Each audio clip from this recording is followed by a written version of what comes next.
This curious world we inhabit is more wonderful than convenient, more beautiful than it is useful. It is more to be admired and enjoyed than used. Henry David Thoreau said that to his graduating class at Harvard in 1837. We may assume that to most of them it sounded odd, as to most of the Harvard graduating class of 2007 it undoubtedly still would. But perhaps we will be encouraged to take him seriously if we recognize that this idea is not something that Thoreau made up out of thin air. When he uttered it, he may very well have been remembering Revelation 4:11. Thou art worthy, O Lord, to receive glory and honor and power, for thou hast created all things, and for thy pleasure they are and were created. That God created all things is in itself an uncomfortable thought, for in our workaday world we can hardly avoid preferring some things to others, and this makes it hard to imagine not doing so.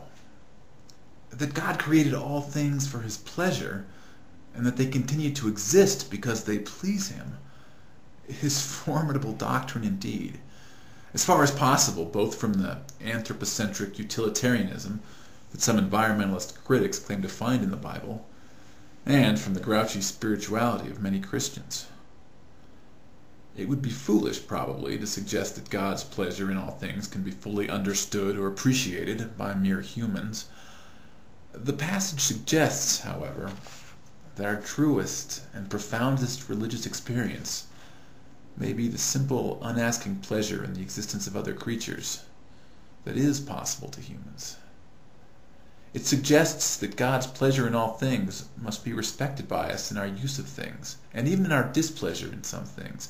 It suggests, too, that we have an obligation to preserve God's pleasure in all things.